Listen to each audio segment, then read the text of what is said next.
Hi everybody. Welcome to the Scannell Agenda. It's October 23rd. This is show number 9. And today I'm going to talk about the TRIPE system. TRIPE stands for track pipe. And I think I started working on wind and wave systems many years ago. I can remember being fascinated by them when I was a teenager. I always thought it was the future. And when I was a kid, I remember reading an article about a little go-kart that was powered by compressed air tanks, little scuba tanks. And I said, wow, that's cool.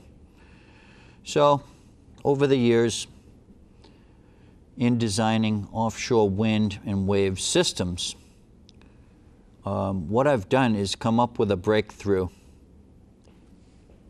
not so much in technology, but in the synthesis of technology, which is bringing together technologies that, well, you didn't really think they combined together, but in this case, track pipes deliver energy, and they also form up a railroad system, whether it's a monorail or a regular railroad. But this is a concept that goes out 200 years. And we've had rail systems now for about 200 years. And these are antiquated at this point. But they still work. But they are basically the old style 4-foot, 8-inch gauge steel on ballast is what it's called, rail systems. Now I'm not complaining about those systems, but we do need to look at our systems, because we have to get away from the burning of fossil fuels, and that's the whole point of designing windmills and wave generators, is such that we can use other energy forms, sustainable energies, and then progress, make some progress.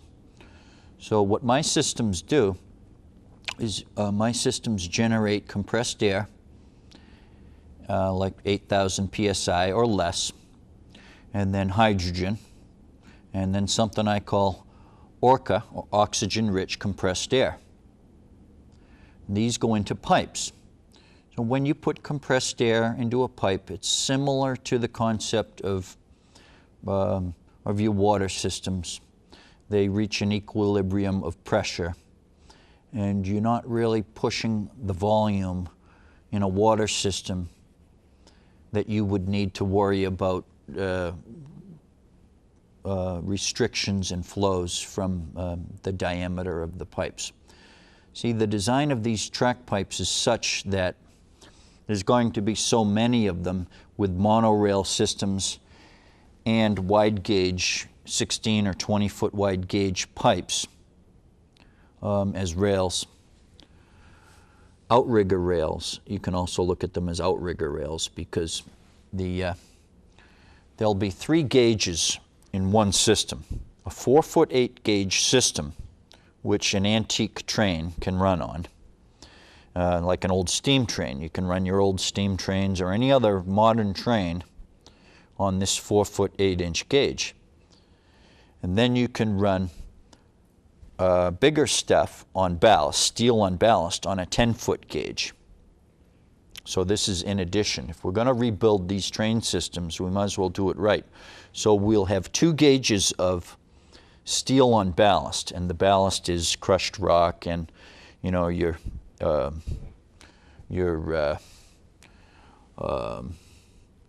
timbers, your railroad ties.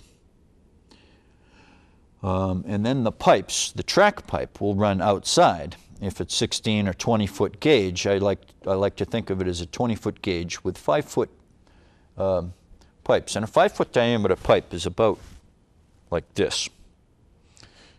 It's big. And so, and they are plastic. They're not steel. Steel's a lot stronger generally than plastic, but they've got such thick walls that they're pretty strong too.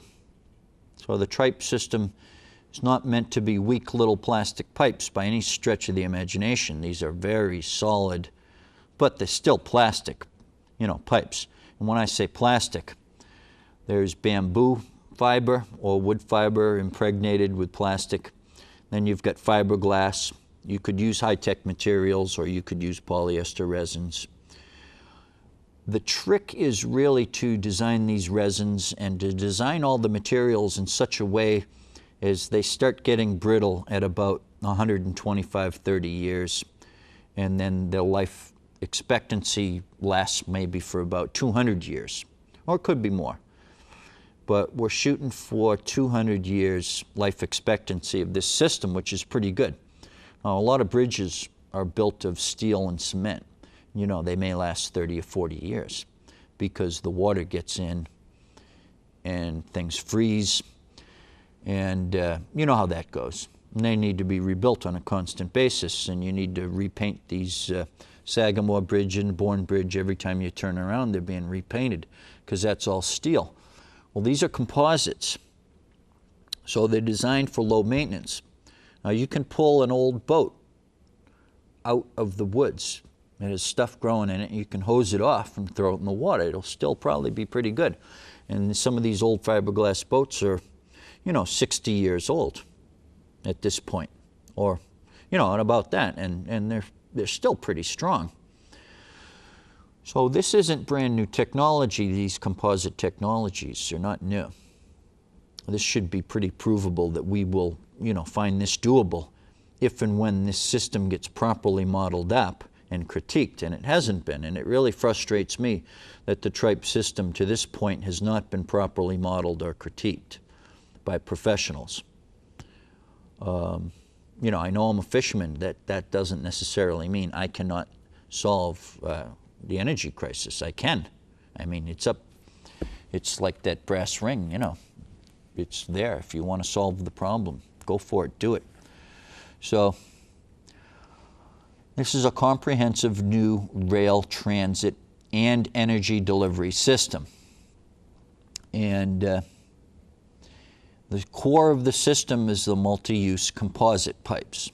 And they have several conduits, which I've explained on the first show. And they carry many different utilities.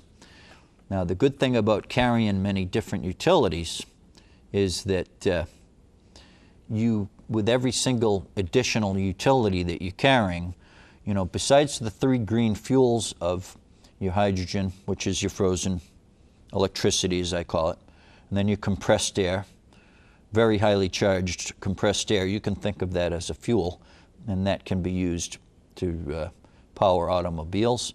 It can also be used for steam plants of any kind, including nuclear plants, gas-fired plants. Some of this technology is already being used. They're saving compressed air for gas turbines, combined cycle gas turbines. I'm not experts on these systems, but they save the compressed air, and then when they really need a peak supercharger for your gas turbine, that means natural gas turbines, then they turn on the compressed air and they're able to generate a lot of peak load capacity, or the demand for the electricity. That's steam plants. Anytime you supercharge a steam plant with the compressed air, we could probably, if we start retooling, if we bring these lines in, these compressed air lines, in from offshore, or it may be better to build what I call prairie windmill systems. And I had to go to a different mode of construction with the prairie system windmills. They may not have the wave generators built in, but you can build in other things that are positive cash flows out there in the prairies, such as you can build in greenhouses with every windmill. And I think the wind may be essentially just a tad better on the prairies, but you'd have to use different construction methods. The deep water stuff you can just bring in and set in place, but with the prairie windmills, you'd have to be constructing on site, which is not daunting to me as I've designed this stuff to be constructed on site. These are laminate technologies. And as you know, I did say I was a boat builder, built laminated boats, beautiful boats. So I have at least some horsepower to envision these things getting put together from experience. So we need a massive rebuilding of our transit systems. That's what I'm thinking. We need these monorail systems, and these lend themselves very well to the fast trains and to the maglevs, to the monorails, and to cargo monorails that carry pallet loads. Might put some truckers out of business. This system would definitely take people off the roads, which would lessen our need to increase road infrastructure. So we need to invest in research and development for this project. That's my belief. I strongly believe in this system, but I can't say professionals vouch for this system, so what's wrong with professionals that they don't vouch for this system? What's wrong with the professionals in the energy system people that don't take a look at this system and model it up? I can't answer that. So if you look at this system, well, from a fisherman's point of view and a boat builder's perspective, I can see it all getting built. There's nothing pie in the sky here. This is all off-the-shelf technology, all of it. There's no fantasy in here at all.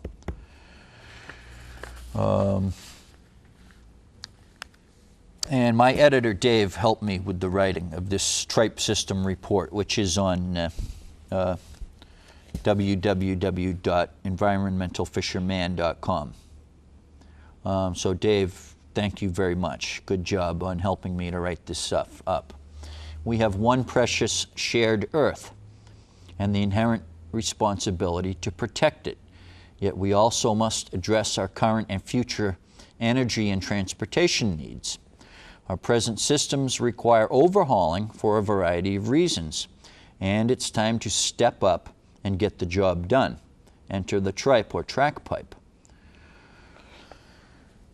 So that's good writing. That's Dave, helped me out quite a bit. I'm not that good of a writer. So we have essentially what is a pipe conduit system. Now things are inputted into that system from offshore or from anywhere. We could use geothermal, we could use solar to input into the pipe, various things like hydrogen, compressed air. It also double duty as a natural gas pipeline. So everywhere that these monorail systems or wide gauge TRIPE rail systems go, so goes the gas. And gas systems, natural gas, fiber optics, water, sewer, electricity, and some oddball things for probably short distances like pelletized plastics or biomass. It's got ready to go conduits that can carry many different things. So structurally too, these pipes gain strength just by the fact that they are pipes. Pipes are strong units. Structurally, they're naturally strong. But the, let's say, as I have it designed, the 12 inner pipes, which you can see on the first show, those actually add a lot of strength to the pipe. So we can have, we can have the high-tech stuff too, carbon fiber, that's quite expensive. You wouldn't want to do that everywhere, but if there was an area where you wanted like bridging sections, you may want to use some of the high-tech materials. But I think we can just go with polyester resins, which are pretty well proven, and bamboo and fiberglass, and we can even use some of the tar sands. The good thing about using tar sands as a filler is that they will leach out over the decades, leach out a little bit of oil, and they'll keep the plastic supple. That's a theory I've got. A lot of these theories that are in here about what will work come from practical experience too.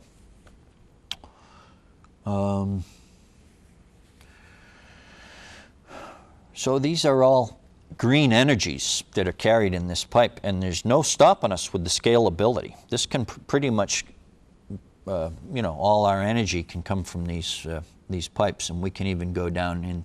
I have 3 generations of systems. The Georges Bank Mega Mill systems are 1st and 2nd generation. But if we're operating down in the Antarctic region, where the wind, absolutely screaming wind, constant wind down there in the South Seas, and that's a westerly all the way around Antarctica. So I've got systems designed for that, which will provide the world with energy. And there's a lot of horsepower. There's many ships on the bottom that can attest to that fact, that there's a lot of horsepower down there. You've probably read, if you're a fisherman, you've read stories about, Cape Horn and how the wind blows down there.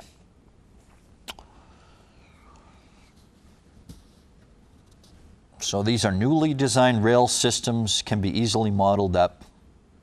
So it's a plumbing system. So I'm not proposing a new religion, okay? It's a plumbing system. It's a machine. It can be critiqued. So I'm wondering why it can't be critiqued, because I have put it out there on several energy blogs. If you'd like to roast me, if this is ridiculous, then you roast me. And I'll give anyone a $100 reward that can beat me in a debate. And the premise would be, the TRIPE system is the future. And I would say yes to that. I would propose that I use some of my debate skills and beat some MIT professor. I'll challenge any MIT professor to a debate, and I'll have the $100 bill in my wallet, and then we can give the and he better have $100 in his wallet too, because I'm going to beat him, because I'm good. These are systems, designs, and that's my area. So it's a forward-thinking system. It's bringing a lot of stuff, a lot of things together that hasn't been brought together, but it'll work. I mean, it's all, like I said, it's existing off the shelf. So the TRIPE system carries hydrogen. It's the frozen electricity. You can get the frozen electricity to your house using pipes that hang on the telephone poles too. So this isn't as expensive as you may think, just to get it to your home. And then you may have a small hydrogen tank and a compressed air tank in your home. No big deal. These are not, it's not like going to the moon. I know we've been to the moon. This would be a pretty big undertaking, but yet it's really not that high tech. Now, don't quote me on that. It is high tech stuff, but it's simple technology, and any simple technology, it's pretty complex if you really get into it. So I'm thinking a coal or an oil plant can be boosted by 300% with this compressed air. So if you have a coal plant and you can burn, you can produce 3 times the amount of horsepower with the same amount of coal. Of course, you'd have to retool. Then that'd be a good thing, right? We don't want to be putting coal in the atmosphere. So this is important for the whole world's atmosphere. This is why I claim to have solved the energy crisis, and I claim to have solved global warming if it's not too late, and that's a big if. This was published in 2010, this TRIPE system report. So that's why I'm getting a little bit hot under the collar. Why can't we have this stuff critiqued? Because I think it is a possibility.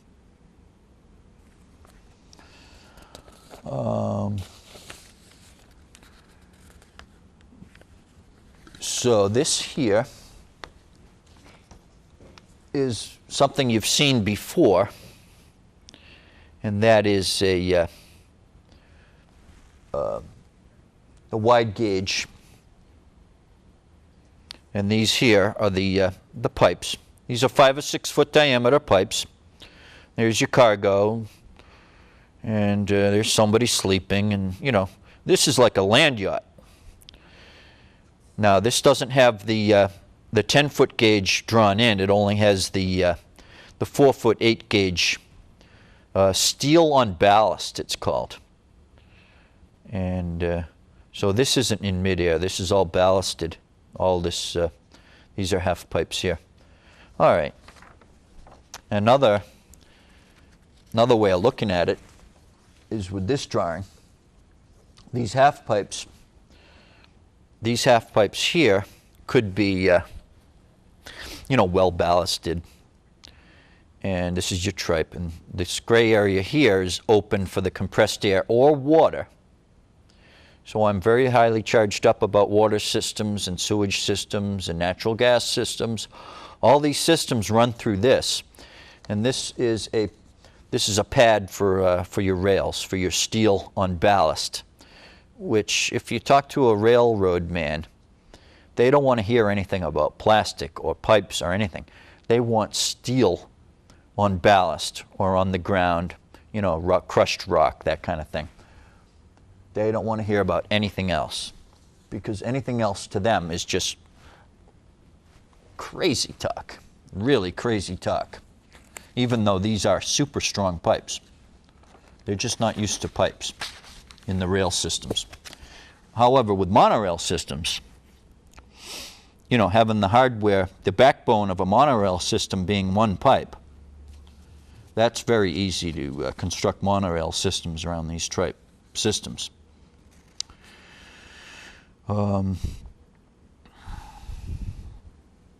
So this is a very ecologically sound system. So I wish someone would take this seriously, but no one's watching this show. I guess it's because it went from channel 17 to channel 99, and no one watches channel 99, I suppose. I'm not sure what's going on. But I've got it on YouTube, you know. So there are many takeoffs from this that I have designed. Solar coal, I call it, system.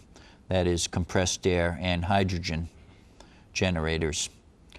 And algae oil systems, which these are all separate technologies that need to melt into this TRIPE system technology, compressed air.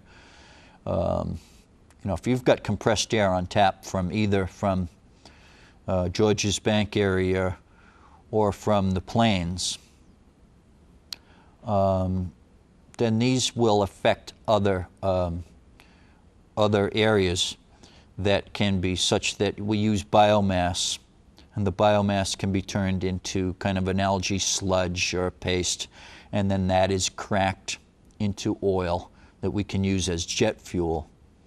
So a lot of the things that make turning biomass into jet fuel unfeasible at this time, these technologies would be brought up. We'd be able to make jet fuel much easier using compressed air, highly charged compressed air on tap from wind energy. So it's a multi-fuel system. For the offshore wind systems for Georges Bank and vicinity, or from an area that I like to think of as somewhere between Delaware and Canada and the Grand Banks, etc.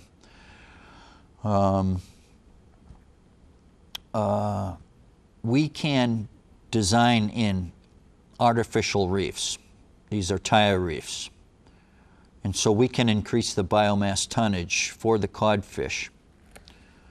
So these are fishery systems that are built into these wind and wave systems that I've got designed. And like I was saying, I do design work every day. And I have about 4.5 feet. When I say that, I mean, you know, 4.5 feet. That would be pretty, I don't know, might be about a stack of paperwork about that high. But when I started doing this work, I said, okay, it's a ratio system of 30 ideas to one idea being plausible or good or somewhat good. So when I first started this, I said, okay, you got to work with ratios. Maybe 1 in 30 will be somewhat entertainable as an idea. 1 in 30. Because a guy out on Nantucket said that I had too many ideas. He was a guy I worked with. And he said maybe 1 idea in 10 was good. So I said, whoa, that's a huge compliment, you know, for an idea man. That 1 idea in 10 would be good. That's like crazy good. So I work on a ratio. That maybe 1 idea in 300 might be good, might be really good, doable, usable. But if I can't get anyone to critique this stuff, geez, you know, I mean, it's only, you know, a 10-page report here. I think it's too difficult even for the PhDs to comprehend. I really do. There's too much going on. I've worked a lot with PhD people, and they're really not that smart. They really are not that smart. I worked with them in fishery management, and we have no codfish now.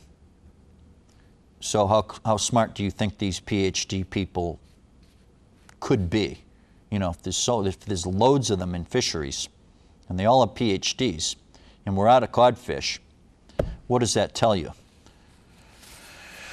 So we're about ready to wrap up this little show here about the TRIPE system. All I can do is beg for someone to come along that has some credibility with energy systems and critique this and roast me if you like, but I'll beat you in a debate. I will beat you, your sorry PhD asses, in a debate. And this has been out there since 2010. I'm ready for you. So let's get cracking on this system. Read the report. Try to get through the report. If you're a professional, you know, try to wade through it. If you can, that would be appreciated. So thanks very much, Cape Codders. Thanks for watching and suffering through another chapter of the Scannell Agenda. I'd like to do the 10th show as a roast. Every 10th show, roast me for these ideas and have some fun. Maybe bring a coffee can and raise money for your charity. I wouldn't mind that. Raise some money for my clubhouse, Cove Clubhouse. All right, thanks, Cape Codders. Thanks for watching the Scannell Agenda. Thank you.